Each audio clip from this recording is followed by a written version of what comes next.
बुधवार को दिल्ली की द्वारका कोर्ट ने सोमनाथ भारती की याचिका पर कोई भी अंतरिम आदेश देने से इनकार कर दिया। सोमनाथ भारती ने अपने खिलाफ नॉन बेलेबल वारंट रद्द करने की अर्जी दी थी, जिसे फिलहाल कोर्ट ने नहीं माना। कोर्ट में इस मामले पर आज दोबारा सुनवाई होगी। द्वारका कोर्ट ने पुलिस से इस मामले में आज रात 12 बजे तक रिपोर्ट दाखिल करने को कहा है। पत्नी पर शारीरिक शोषण के आरोपी सोमनाथ भारती बुधवार को भी दिल्ली के द्वारका थाने पहुंचे। हालांकि मामले के जांच अधिकारी से सोमनाथ भारती की मुलाकात बुधवार को भी नहीं हो पाई। वहीं सोमनाथ भारती ने थाने में पहुंचने के बाद पुलिस पर केंद्र सरकार के इशारे पर काम करने का आरोप लगाया और कहा कि मेरे खिलाफ साजिश पीएमओ में रची गई है। डेंगू से दिल्ली में अब तक 14 लोगों की मौत हो गई है। जानलेवा डेंगू अब आम लोगों में खौफ की वजह बनता जा रहा है। बुधवार को दिल्ली में 3 और लोगों की मौत की खबर आई। बीएल कपूर अस्पताल में एक 7 साल के बच्चे की मौत हुई, तो वहीं दक्षिण दिल्ली में एक 41 साल की महिला और एक 14 साल के बच्चे की डेंगू से मौत हो गई। दिल्ली सरकार के आंकड़े दूसरी एजेंसियों से अलग हैं। दिल्ली सरकार के मुताबिक डेंगू से अब तक राजधानी में 11 लोगों की मौत हुई है और 1900 लोग डेंगू से प्रभावित हैं। दिल्ली सरकार ने निजी अस्पतालों को बेड की गिनती में 10 से 20% तक बढ़ाने को कहा है, तो वहीं दिल्ली सरकार के अस्पतालों में 1000 बेड बढ़ाए जाएंगे। सरकारी एजेंसियों के मुताबिक डेंगू के बेकाबू होते हालात को काबू में करने के लिए राजधानी में अगले 15 दिन बेहद नाजुक हैं। इसके लिए सरकारी एजेंसियों और अस्पतालों में खास तैयारियों के अलावा दिल्ली सरकार के मंत्रियों को भी ड्यूटी पर लगाया गया है। आज समाज कल्याण मंत्री संदीप कुमार दिल्ली के अस्पतालों का दौरा करेंगे। वहीं आम आदमी पार्टी के वॉलंटियर्स को भी हैंगआउट पर खास ट्रेनिंग का इंतजाम किया जा रहा है। दिल्ली सरकार ने अस्पतालों में डेंगू के टेस्ट के लिए भी रेट तय कर दिए हैं। कोई भी अस्पताल डेंगू के टेस्ट के लिए 600 रुपए से ज्यादा नहीं ले सकता। प्लेटलेट काउंट के लिए 50 रुपए अधिकतम कीमत रखी गई है। दिल्ली सरकार का मानना है कि इस नए नियम के आने से अस्पतालों की मनमानी पर लगाम लगेगी। दिल्ली विधानसभा में नेता विपक्ष विजेंद्र गुप्ता ने आम आदमी पार्टी सरकार पर आरोप लगाया है कि दिल्ली सरकार डेंगू से जुड़े असली आंकड़े छुपा रही है। विजेंद्र गुप्ता ने कहा कि दिल्ली में डेंगू के कम से कम 50,000 मरीज हैं। विजेंद्र गुप्ता ने यह भी आरोप लगाया कि डेंगू से इतने ज्यादा लोग प्रभावित होने का कारण सही वक्त पर सरकार का ना जागना भी है।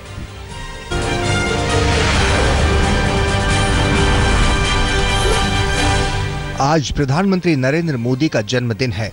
पीएम मोदी इस मौके पर दिल्ली में ही होंगे। मोदी राजपथ पहुंचकर शहीदों को श्रद्धांजलि देंगे। राजपथ पर शौर्यांजलि में आज एक खास प्रदर्शनी का आयोजन किया जाएगा। ये प्रदर्शनी 1965 के भारत पाक युद्ध की स्वर्ण जयंती के उपलक्ष्य में आयोजित की जा रही है।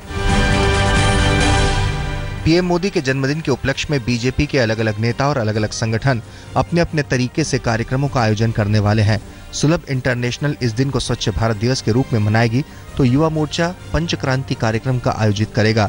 वहीं बीजेपी नेता विजय गोयल अशोक रोड से इंडिया गेट तक विकास की दौड़ का आयोजन करेंगे, तो चांदनी चौक में नेत्रदान शिविर का आयोजन होगा, जिसमें डॉक्टर हर्षवर्धन मौजूद होंगे।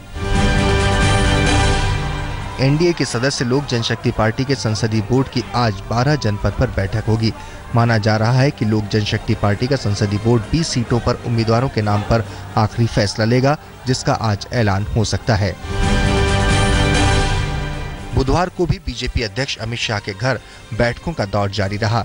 देर शाम बिहार बीजेपी कोर ग्रुप की बैठक हुई, जिसमें सुशील मोदी, धर्मेंद्र प्रधान, अश्विनी चौबे, भूपेंद्र यादव, गिरिराज सिंह, मंगल पांडे, नंदकिशोर यादव और रामलाल मौजूद थे। सूत्रों की माने तो सहयोगियों की नाराजगी का पेंच एनडीए में अभी भी सुलझा नहीं है। बीजेपी की पहली लिस्ट जारी होने के बाद नाराजगी जाहिर करने वाली उपेंद्र कुशवाहा की पार्टी से बीजेपी ने मतभेद दूर कर लिए हैं। उपेंद्र कुशवाहा ने बिहार बीजेपी प्रभारी भूपेंद्र यादव के घर बातचीत के बाद बयान दिया कि बीजेपी से अब कोई नाराजगी नहीं है। सूत्रों के मुताबिक कराकट सीट जिस पर पहले विवाद था, वो अब बीजेपी के पास ही रहेगी।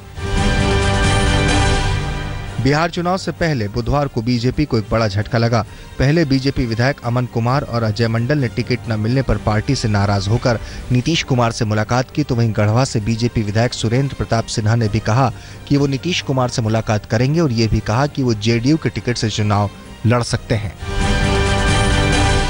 सरकार ने डाक विभाग के उस फैसले को सही ठहराया जिसमें इंदिरा गांधी और राजीव गांधी के नाम पर जारी डाक टिकट बंद करने का फैसला लिया गया है। सरकार का कहना है कि ये टिकट आधुनिक भारत के निर्माता श्रृंखला के तहत जारी किए गए थे। सरकार का कहना है कि देश का गौरव बढ़ाने वालों में केवल एक ही परिवार के लोग नहीं हैं, बल्कि सरकार देश का गौरव बढ़ाने वाली हर हस्ती का सम्मान करना चाहती है। डाक टिकटों की इस श्रृंखला में अब सरकार दीनदयाल उपाध्याय, जयप्रकाश नारायण, श्यामा प्रसाद मुखर्जी, राम मनोहर लोहिया, वल्लभ भाई पटेल, बाल गंगाधर तिलक, सुभाष चंद्र बोस, राजेंद्र प्रसाद, मौलाना आजाद, भगत सिंह, रविंद्रनाथ टैगोर, छत्रपति शिवाजी, महाराणा प्रताप, स्वामी विवेकानंद, सुब्रमण्यम भारती, पंडित रविशंकर, भीमसेन जोशी, एम.एस. सुब्बुलक्ष्मी और बिस्मिल्लाह खां के नाम पर टिकट जारी करेगी। प्रधानमंत्री नरेंद्र मोदी के 20 सितंबर को रेडियो पर प्रसारित होने वाले मन की बात कार्यक्रम को लेकर कांग्रेस और जेडीयू को ऐतराज है। दोनों दलों ने चुनाव आयोग से बिहार चुनाव के मद्देनजर मन की बात कार्यक्रम के प्रसारण पर रोक लगाने की मांग की है, जबकि बीजेपी नेताओं ने कहा है कि पीएम का ये कार्यक्रम पूरी तरह गैर राजनीतिक है। हालांकि फिलहाल चुनाव आयोग ने शिकायत पर कोई फौरी कार्रवाई नहीं की है।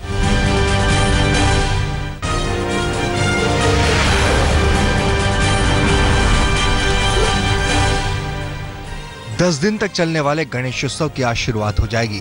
महाराष्ट्र के अलग अलग हिस्सों में गणेश मंदिरों में खास इंतजाम किए गए हैं। सिद्धिविनायक मंदिर और लालबाग के राजा के दरबार में सुबह से ही श्रद्धालुओं का पहुंचना शुरू हो गया है। गणेशोत्सव के मद्देनजर राज्य भर में सुरक्षा के पुख्ता बंदोबस्त किए गए हैं। कोल्हापुर पुलिस ने गोविंद पानसरे मर्डर केस में एक आरोपी को गिरफ्तार किया है। 32 साल के आरोपी विष्णु समीर गायकवाड़ को कोल्हापुर पुलिस ने सांगली में स्थानीय पुलिस की मदद से गिरफ्तार किया। आरोपी का संबंध सनातन संस्था से बताया जा रहा है। कोर्ट ने गायकवाड़ को 7 दिन की पुलिस रिमांड पर भेज दिया है। वहीं एसआईटी ने एक महिला समेत 4 अन्य लोगों को भी मुंबई, गोवा और पुणे से पानसरे मर्डर केस में हिरासत में लिया है। महाराष्ट्र के सिंचाई घोटाले में एनसीपी नेता अजीत पवार और सुनील तटकरे की मुश्किलें बढ़ती दिख रही हैं। एसीपी पवार ऑटो चलाने वालों के लिए मराठी भाषा को जरूरी करने के नए फैसले के बाद शिवसेना के खिलाफ नया पोस्टर वॉर शुरू हो गया है। मातोश्री के बाहर बुधवार को ऑटो परमिट के नए नियम के खिलाफ पोस्टर लगाए गए। महाराष्ट्र के परिवहन मंत्री और शिवसेना नेता दिवाकर राउते ने मुंबई में ऑटो परमिट सिर्फ मराठी भाषियों को देने का फैसला किया है। महाराष्ट्र में पानी का संकट गंभीर हो गया है। सरकारी आंकड़ों के मुताबिक जलाशयों में क्षमता का सिर्फ 49% पानी ही बचा है। मराठवाड़ा की हालत सबसे नाजुक है, जहां के जलाशयों में पानी केवल 8% बचा है। महाराष्ट्र सरकार कुछ इलाकों को अकालग्रस्त भी घोषित कर सकती है। कैबिनेट की अगली मीटिंग में इस प्रस्ताव पर मुहर लगाई जा सकती है। मुंबई की लाइफलाइन लोकल ट्रेन में सुरक्षा के इंतजाम मुस्तैद हों या ना हो, लेकिन लोकल एसी जरूर हो जाएगी। अगले साल की शुरुआत में मुंबई लोकल में एसी कोच जोड़े जाएंगे। हालांकि सुरक्षा के मद्देनजर मार्च 2018 तक मुंबई के तमाम रेलवे स्टेशनों पर प्लेटफॉर्म की ऊंचाई भी बढ़ाई जाने की योजना है। नासिक महाकुंभ की सुरक्षा में तैनात एक ट्रेनी कांस्टेबल की दिलेरी का वीडियो सामने आया है। ट्रेनी कांस्टेबल ने एक युवक की जान बचाने के लिए अपनी जान की बाजी लगा दी। नासिक महाकुंभ में एक युवक ने पहले पानी में छलांग लगाई और जब तक कोई कुछ समझ पाता, युवक को बचाने के लिए कांस्टेबल ने भी 20 फुट ऊंचे पुल से पानी में छलांग लगा दी।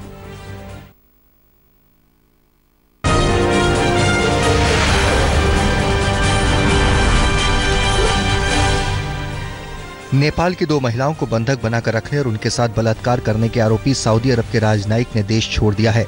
विदेश मंत्रालय के प्रवक्ता विकास स्वरूप के मुताबिक प्रथम सचिव माजिद हसन अशूर को सऊदी सरकार ने तुरंत वापस आने के निर्देश दिए थे। दरअसल वियना संधि के प्रावधान के मुताबिक दूसरे देश के राजनयिक की गिरफ्तारी नहीं हो सकती है। भारत सरकार ने नेपाल की 2 महिलाओं को बंधक बनाने और उनके साथ बलात्कार के मामले में राजनयिक से पूछताछ की मंजूरी देने के लिए सऊदी दूतावास पर दबाव डाला था। भारत ने सऊदी सरकार पर इस बात के लिए भी दबाव डाला है कि सऊदी अरब में ही दोषी अधिकारी पर कार्रवाई की जाए। भारत मामले की जांच से जुड़ी तमाम जानकारी सऊदी सरकार के साथ साझा करेगा। राजस्थान के खनन विभाग के अतिरिक्त निदेशक पंकज गहलोत के घर से 2.5 करोड़ रुपए नकद मिलने से सनसनी फैल गई। मामला खनिज माफिया की बंद पड़ी माइन को खुलवाने के लिए मांगी गई रिश्वत से जुड़ा था। एसीबी ने आरोपी अधिकारी पंकज गहलोत को गिरफ्तार कर लिया है। पंकज गहलोत के घर से मिले सबूतों के आधार पर एसीबी ने सीनियर IAS और खनन विभाग के प्रमुख सचिव अशोक सिंघवी को भी गिरफ्तार कर लिया है। राजस्थान के माइंस विभाग से जुड़े रिश्वतकांड का खुलासा तब हुआ जब भीलवाड़ा में एसीबी के चंगुल में वो शख्स फंस गया जिसने पंकज गहलोत के घर रिश्वत के 2.5 करोड़ रुपए पहुंचाए थे। उसी से पूछताछ में खुलासा हुआ कि खेल में एडिशनल डायरेक्टर पंकज गहलोत शामिल है, जिसके बाद पंकज के घर छापेमारी की गई। खबर है कि बंद माइन खुलवाने के लिए बतौर रिश्वत 20 करोड़ रुपए मांगे गए थे और फिलहाल पहुंचाई गई रकम रिश्वत की पहली किस्त ही थी। राजस्थान के कोटपुतली के नागल पंडितपुरा गांव में नकली दूध बनाने की फैक्ट्री का भंडाफोड़ हुआ है।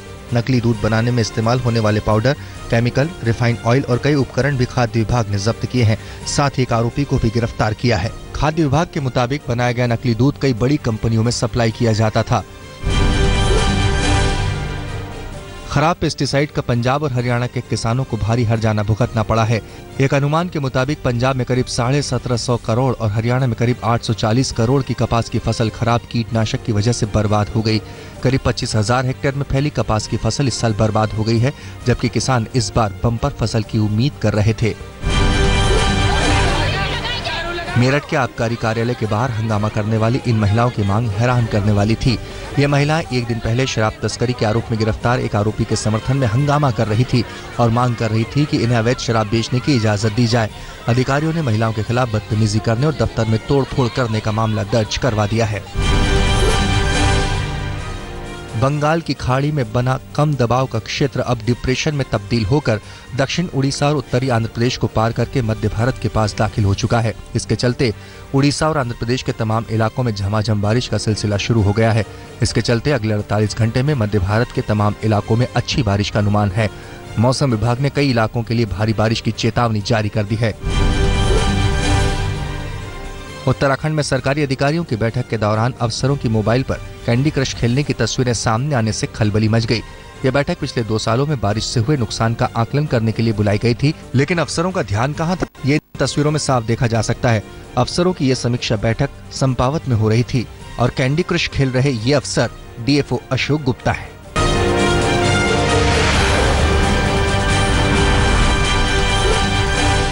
दिल्ली के गांधीनगर में लड़की से छेड़खानी करने और जबरन मोबाइल नंबर मांगने की कोशिश करने वाले ट्रैफिक पुलिस कांस्टेबल को हिरासत में लेकर उसके खिलाफ मामला दर्ज कर लिया गया है। बुधवार को आरोपी कांस्टेबल को स्थानीय लोगों ने पकड़कर न केवल पीटा था, बल्कि लोगों को समझाने बुझाने पहुंची PCR टीम पर भी लोगों ने गुस्सा उतारते हुए PCR वैन में तोड़फोड़ की थी। आजमगढ़ के सुल्तानपुर में एक इनामी बदमाश को पकड़ने के चक्कर में पुलिस की SOG टीम इस कदर उतावली हुई, एक बेकसूर बाइक सवार को गोली मार दी। घटना के बाद जब स्थानीय लोगों का गुस्सा भड़का तो SP ने मौके पर पहुंचकर लोगों को समझाया और SOG के दोषी दारोगा को हिरासत में लेकर हत्या की कोशिश का मुकदमा दर्ज करने का भरोसा दिया। मध्य प्रदेश के रतलाम में लोकायुक्त पुलिस ने मुख्य स्वास्थ्य और चिकित्सा अधिकारी डॉक्टर पुष्पेंद्र शर्मा को रिश्वत लेते हुए रंगे हाथों गिरफ्तार कर लिया। एक स्वास्थ्य कर्मी के खिलाफ दर्ज मामले को रफा दफा करने के लिए CMHO साहब ने उससे 3 लाख रुपए रिश्वत मांगी थी, लेकिन स्वास्थ्य कर्मी रुस्तम सिंह की शिकायत पर लोकायुक्त पुलिस ने जाल बिछाकर 3 लाख रुपए रिश्वत लेते हुए CMHO को रंगे हाथों गिरफ्तार कर लिया। मऊ जिले में 3 दिन पहले रेप पीड़िता और गवाह के हत्याकांड मामले में पुलिस ने मुख्य आरोपी समेत 2 लोगों को गिरफ्तार कर कोर्ट में पेश किया। 3 दिन पहले बाइक पर सवार 4 बदमाशों ने दिन दहाड़े रेप पीड़िता और गवाह युवती की गोली मारकर हत्या कर दी थी। पीड़ित के परिवार की शिकायत पर पुलिस ने 6 लोगों को नामजद आरोपी बनाया था। इलाहाबाद हाईकोर्ट के फैसले से शिक्षा मित्रों की जिंदगी पर क्या फर्क पड़ा है, इसका अंदाजा मैनपुरी में हुई एक घटना से लगाया जा सकता है। शिक्षा मित्र शशि के विकलांग पति को कोर्ट के फैसले के बाद ऐसा सदमा लगा कि पति ने फांसी का फंदा लगाकर आत्महत्या कर ली। परिवार को दिलासा देने मौके पर SDM भी पहुंचे, जिन्होंने पीड़ित परिवार की हर संभव मदद का भरोसा दिया। आगरा में एक महिला शिक्षा मित्र के नौकरी जाने पर ससुराल वालों ने उसे घर से ही निकाल दिया। महिला ने बताया कि उसके ससुराल वाले हमेशा उसे दहेज के लिए ताने दिया करते थे और जब वो शिक्षा मित्र से टीचर बनी तो घर वालों का बर्ताव ही बदल गया था। लेकिन इलाहाबाद हाईकोर्ट के फैसले के बाद ससुराल वालों ने उसे घर से निकाल दिया। पुलिस ने पीड़िता की शिकायत पर मामला दर्ज कर लिया है, लेकिन आरोपी फरार हैं। हिमाचल के नाहन के कालाअंब में एक नाबालिग लड़के से दुष्कर्म का मामला सामने आया है। आरोप एक बाबा पर है जिसे पुलिस ने गिरफ्तार कर उस पर धारा 377 और पॉस्को एक्ट के तहत मामला दर्ज कर लिया है। आरोपी बाबा ने पहले बेरोजगार युवक को मंदिर में साफ सफाई करने के लिए काम पर रख लिया और फिर उसके साथ दुष्कर्म किया। पहले अनौपचारिक वनडे में भारत ए ने बांग्लादेश ए को 96 रनों से हरा दिया। पहले बल्लेबाजी करते हुए भारत ए ने 7 विकेट पर 322 रन बनाए। संजू सैमसन, गुरकीरत सिंह, ऋषि धवन और मयंक अग्रवाल ने अर्धशतक जमाया, जबकि सुरेश रैना केवल 16 रन ही बना सके। जवाब में बांग्लादेश ए 222 रन पर ढेर हो गया। गुरकीरत ने सबसे ज्यादा 5 विकेट लिए। मैंगलोर में भारत ए के खिलाफ खेले गए पहले अनौपचारिक वनडे में बांग्लादेश के तेज गेंदबाज तस्कीन अहमद घायल हो गए। चोटिल तस्कीन अहमद को दौरे से वापस जाना पड़ा है। तेज गेंदबाज तस्कीन अहमद का चोटिल होना बांग्लादेश के लिए बड़ा झटका माना जा रहा है। डीडीसीए विवाद में दिल्ली सरकार के प्रतिनिधियों ने दखल दिया है। इससे पहले डीडीसीए में खेमेबाजी की वजह से 3 अलग अलग टीमों का ऐलान कर दिया गया था, तो वहीं कोच पद के लिए अजय जडेजा के नाम का प्रस्ताव दिया गया था। टेस्ट मैचों में टीम इंडिया के कप्तान महेंद्र सिंह धोनी लंदन में एक चैरिटी मैच खेलेंगे। ये चैरिटी मैच ब्रिटिश आर्मी के लिए खेला जाएगा। क्रिकेट ऑफ हीरो T20 में धोनी के अलावा दुनिया के कई मशहूर खिलाड़ी हिस्सा लेंगे। सलामी बल्लेबाज मुरली विजय ने भरोसा जताया है कि दक्षिण अफ्रीका के खिलाफ होने वाली घरेलू सीरीज से पहले वो पूरी तरह फिट हो जाएंगे। मांसपेशियों में खिंचाव के चलते मुरली विजय को श्रीलंका के खिलाफ टेस्ट सीरीज से बाहर बैठना पड़ा था।